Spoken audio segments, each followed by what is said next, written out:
Elisabeth, bonjour. Bonjour Cécile, bonjour à tous. Alors, vous allez nous parler du management façon Macron. On en a un petit peu parlé pour les auditeurs qui étaient avec nous à 7h30. Cette application, là, donc, Oui. pour surveiller ses ministres. Et oui, Big Brother, c'est lui. Quand le président parlait de Startup Nation, eh bien, on pensait qu'il s'agissait des éléments de langage de la nouvelle politique qui, pour le reste, ressemble furieusement à l'ancienne avec ses complots, ses calculs et ses intrigues. Eh bien, on se trompait, Macron en a rêvé et Macron l'a fait. Le président dispose désormais d'une application perso donc qui lui permet de fliquer ses ministres, d'évaluer en temps réel la mise en chantier des réformes.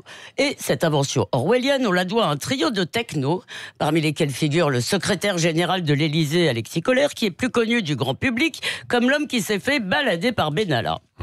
Alors, l'appli étant branchée en temps réel sur la direction de la transformation publique, une dénomination pleine de poésie, le président peut suivre l'avancement des textes dans les tuyaux législatifs ou réglementaires sur son téléphone, exactement comme vous suivez le parcours de votre chauffeur Uber. Oui, après tout, Elisabeth, pourquoi ne faudrait-il pas évaluer le travail des ministres ? Eh bien, les ministres ont une responsabilité politique devant les Français et devant le président qui peut, de surcroît, les congédier sans explication du jour au lendemain.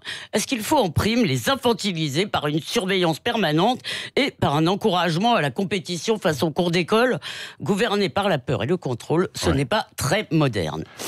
En effet, grâce aux confidences qui ont été distillées à des journalistes de BFM, on apprend par exemple que si l'état d'avancement des réformes de Jean-Michel Blanquer semble satisfaisant, il n'en est pas de même pour d'autres ministres. Auront-ils des heures de colle ? Franchement, dans le désert qu'est la Macronie, tout remaniement devient un psychodrame. Emmanuel Macron ne peut même pas se permettre de renvoyer les plus médiocres. Donc, bon. Bien entendu, le nouveau joujou high-tech du président est le fruit d'une bonne intention. Il veut des résultats concrets pour vous et moi. Et il en a marre, je le comprends, que ces décisions se perdent dans les limbes de la mauvaise volonté administrative. Bon, en somme, vous lui reprochez un peu de vouloir des résultats.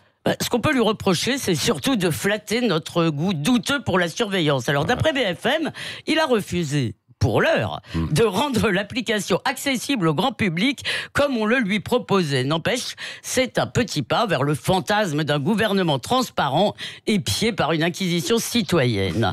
Et c'est en outre une drôle de conception de la politique que de la réduire à un calendrier d'objectifs à atteindre. Bien sûr, nous attendons des résultats, mais nous attendons d'abord du président qu'il élabore une vision, qu'il fixe un cap, pas qu'il remplisse les objectifs et les cases de son plan quinquennal. Enfin, vous savez, je croyais, mais j'ai dû me tromper, qu'on était entré dans l'ère de la bienveillance et de la confiance. Eh bien, pas pour tout le monde, visiblement. Désormais, vos ministres n'auront pas plus d'autonomie que votre conseiller bancaire qui, vous le savez, perd la main sur votre compte dès que vous êtes en découvert, ou sur votre chauffeur de VTC qui, lui aussi, est soumis aux caprices tarifaires et géographiques d'une application toute puissante. Alors, Emmanuel Macron devrait se méfier parce que ces ministres ubérisés pourraient bien un jour se mettre en grève, ou qui sait, lui intenter un procès pour harcèlement. Ça, ce serait peut-être le comble. Merci, jamais. Elisabeth Lévy.